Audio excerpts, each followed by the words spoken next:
Now, you can't disregard race in a society where it's all around and where the inequalities are so great. But, how do you tell this little kid that, hey, you're black, you're just the best thing in the world, people come in all sorts of different colors, and that other kid's the one that has a problem, not you. But all of us have had to go through that. There are teachers that teach for a living.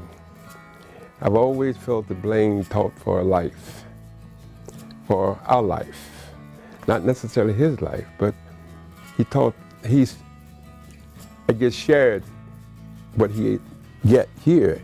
He packaged what he got here and brought it to us. And that is what I guess made me so impressed with what he did, because he continued to, whether he was giving a lecture in a pool room or in a classroom, it made no difference. People listened to him because they understood that he was talking not because he knew everything. Blaine, I think, believed that what they say is that it's your attitude, not your aptitude, that determines your altitude. And I think Blaine understood that. So people didn't see him as an egghead, as somebody coming down telling us what he knew. He wasn't like that at all. So it just made me, I learned, as I say, so much from him. He meant so much to me. His association, when you're going from a person who, during the Civil Rights era, who took over the dean's office as an undergraduate student in protest of the situation at U of L at the time and nationwide, and then coming back to be the dean of that same college, that's extraordinary. And not only because it was a gift, but because I think he was an able administrator. He was certainly a good faculty member. And I think he had some affinity for staff because he was a staff member for quite a while, and he understood sometimes the staff don't get the credit or the recognition that they're due, and they do tremendous work. It was never only about diversity for him. Yes, he was a proponent of diversity, but it was more than just diversity as well. It was really like access and equity. And I heard that a group of students had taken over the dean's office. And I volunteered. I said, I'll go. And they said, yeah, but we're going to have to send a reporter too. And I said, fine, but I'll go. And what I did was I went and bought a few packs of cigarettes, some milk chocolates, stuffed that in my pocket, and away we went. And we knocked on the door. And lo and behold, they wouldn't let any of the reporters in but me. You see, I had done civil rights marches before I went to the newspaper, so I had a record. And I was one of the boys, and they let me in. They were so happy to see me with the cigarettes and the chocolates. First thing you have to do is prepare yourself as well as you can. Not only in the pure academic sense, you got to have a good education nowadays. We live in a world where what you have in your head is more valuable than anything else, because that will determine what you do or what you can do with your life. But, and you can't help other people if you need help yourself. That's sort of obvious too. But in preparing yourself, you also want to try to open yourself up to as many new experiences, interactions with as many different kinds of people as possible. You want to learn as much as you can about who you are and where your history and culture, come from and what they are. But you also want to learn about other folks too. You can never really treat someone as an equal if you don't understand something about their history and culture, because otherwise you're just dealing in stereotypes. A young man, or boys, would sit at the feet of older men and learn. But it was the other way around with myself and Blaine, because I was older than Blaine. And I sit at his feet. And I must say I learned a lot about myself, a lot about life in general. Having that international experience of some kind, or having awareness of what other people on the planet were going through, were thinking, feeling, working towards, was a big part of what it meant to be a full human being. As a professor, I had him as an undergrad because I was here at U of L, and I ended up minoring in Pan-African Studies. But I just remember him coming in and having his ritual, right? And so he would have his soda, And, you know, he would have his coat, he would take his coat off and lay it on the table and take out the comb and comb his hair over and, you know, kind of smooth everything down. He'd open this huge binder up, and then he would pace back and forth and just talk for however long the class was, whether it was an hour and a half, you know, hour and 15 minutes, or when we had a 3-hour class, he was talking and he'd say, well, folks, I think it's time for a break. So he could go and get another soda, smoke a cigarette, and then come back. But I would just write feverishly because I was just amazed at how much he could recite, recall. And as I got to know him, you know, as a mentor, I learned that he had almost a photographic memory, you know, and that was part of his, you know, brilliance, was that, you know, he read a book a week. That was his philosophy, and he said he had done that since I think he was in high school. That was his thing, of making sure he read a book a week, this photographic memory. And he just came in, and I would get literally hand cramps writing, but there was never a person that I had encountered that I had learned so much from in such compact amount of time, that I just kept taking them, because, you know, it wasn't like one class repeated another. You just kind of build on everything. He went through budget cut after budget cut after budget cut. He was able, we ended up at the end of his term with more faculty, more staff, more international programs, more diversity and community engagement, all of this at a time of shrinking budgets. And here's a guy who could have just gotten despondent. He could have responded in all sorts of ways. He kept positive. He kept calm. He also worked with the college as Associate Dean for Faculty Personnel. And in that role, I think he had sort of made room, made space to get faculty and administrators to think very seriously and constructively about how we needed to change the dynamic in the classroom, in the offices, in the hallways, about race, about diversity. And he was very proactive about it. It wasn't a passive kind of thinking or action. He put plans into place. I believe that his diversity plan for the College of Arts and Sciences was the first full-out diversity plan that the university had, at least the first one that got published and put in place, and became a model for other plans in the rest of the college. His impact on Pan-African Studies was profound, because you have to understand he was involved in the development of Pan-African Studies as an undergraduate. You know, even got kicked out of school for some protests that eventually led, among other things, to, you know, the creation of the department. So it was kind of his baby.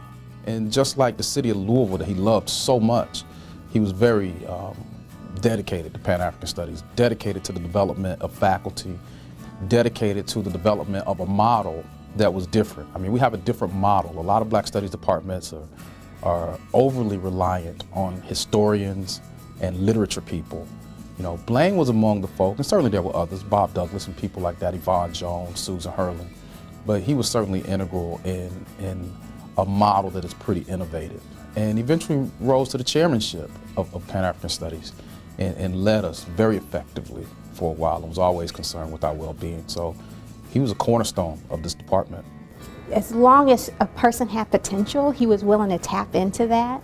And he kind of saw advising as that point outside of the classroom where you could really tap into that person's potential, right, and guide their steps, you know, in this academic journey. And he wanted to put as much investment and have us spend as much time as we could developing that student. So he invested this in increasing the advising staff. So we have more than tripled, at this point, tripled the advising staff under his leadership. Much of what happened at U of L in terms of the development of the Black Student Union in '68 grows out of the open housing movement in Louisville that really goes back to 66 and 67. This is the same time you've got the emergence of the Black Power movement, the Panther Party, other groups like that on a national basis, King's assassination. All those things kind of blend in together. And I think it's important to keep that focus because we saw ourselves very much as being part of this national movement. Well, in the Saturday Academy, for instance, there were people of all stripes. What I mean is there were people, unemployed people, there were working people, there were guys who, on the street guy people, there were all kinds of people. But I think he had that kind of mannerism that impressed everybody that heard him. Because as I say again, he never talked over your head, regardless of whether you was PhD or a no D, he never talked over you. He made you understand what he was talking about and how important it was that he was giving this to you.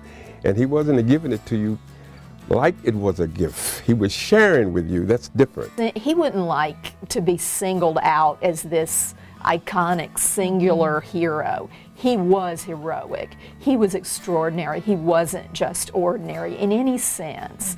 But he always was working with others on a lot of different sort of, movements and mini movements, small groups of people to make change here on the campus and in Louisville using campus connections and resources. So he moved very easily between those worlds, right? And I think that, he was a huge model for me as to what a scholar and a scholar activist should be. Blaine was right there in charge, and he was so laid back, and it was the activist in him that made him want to do that. He knew he'd have to pay a price for it, and he did. That's all part of history. But he had to do something to change because they wanted a Pan-African Studies department, they wanted more African Americans on the faculty, and better efforts, outreach with the community and what have you, and he knew he had to do something. And so that just made it perfect for him. And he was an activist and did what he had to do, and it all came to pass because next thing you know, Blaine is the dean of Arts and Sciences. What a story, what a wonderful story to tell, And to be able to have sat back and watched this happen, and never, ever was there a time where he beat on his chest and said, "See what I've done." We're also standing essentially in the area where Black Louisville was born.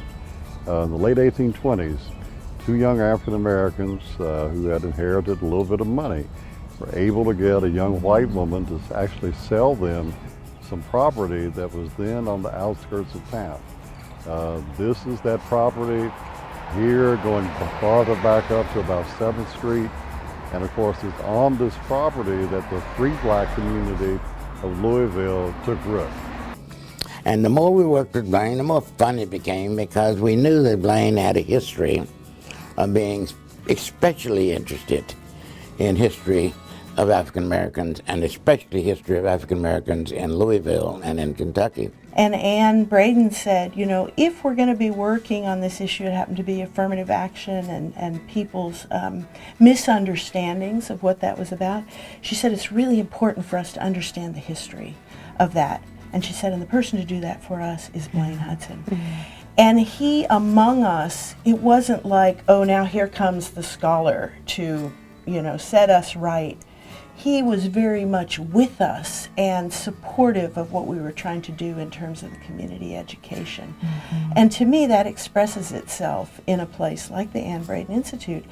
And Blaine and I and Ken also believe very strongly that once it's written down, it can't be destroyed or forgotten. It's rare for a city to have the kind of resident historian that we had with him that brings, the full wealth of their intellectual achievements, but also the real heart connection that he brought to this city and this campus. And the one great thing was he saw the book complete. He saw the book as a #1 bestseller locally for months. and months, and he saw the book sell out all of its first publication. Well, Blaine wrote a lot, and he wrote in different venues, right? So he would do stuff, he'd do a monograph, but he'd also do stuff for the Filson Club. And that's impactful when you can go and move kind of, easily between these different platforms, whether it's refereed publications and scholarly articles, or it's community stuff, which is reflected in local work like with Saturday Academy and others. So his research was really far-reaching. If Blaine had so chosen, he certainly could have occupied, I guess, a more profound place on the national stage, but he knew who he was, right? And what he was a person who was very concerned about the city of Louisville in particular and the state of Kentucky. One of the most important things I think that students can learn is that they can in fact make a difference, and that it's important for them to try, that they have a responsibility to make this the kind of society in which they could trade places with anybody, anywhere, and still feel that they could live a good life. And if you look at the society in a way where you know that's not true, then you know there's still work to be done. It's a real simple litmus test. And most of us know that there are an awful lot of people in this country right now that we would not want to trade places with. So that gives us an idea just how much work we still have to do. The biggest influence that Blaine had on me, again, going back, was his calm, was the demeanor that no matter what the issue is, no matter how big a crisis you might be facing, take a deep breath, look at it in context, think about what you're doing, don't take it personally, work your way through, call in smart people, talk to them about this, rely on your staff. Blaine did that, and he did it very, very well, and he did it successfully. He was just a terrific mentor. I know this is not a surprise to anybody.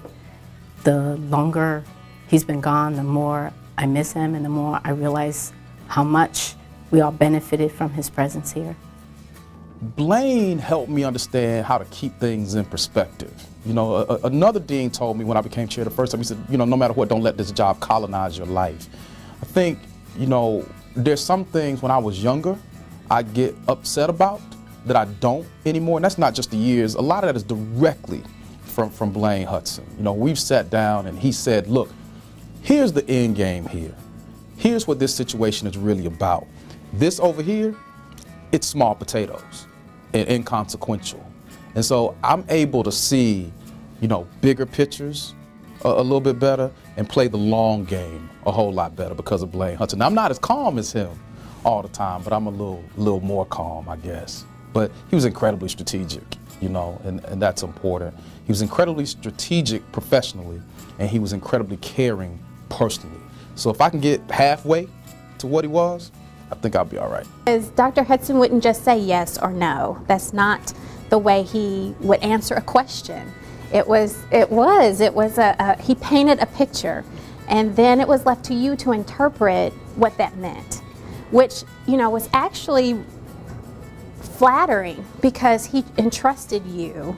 He trusted you to take a vision or create a vision from his vision and go with it. I mean, it was a trust, it was a respect, and I think an opportunity to let other people truly grow, into themselves.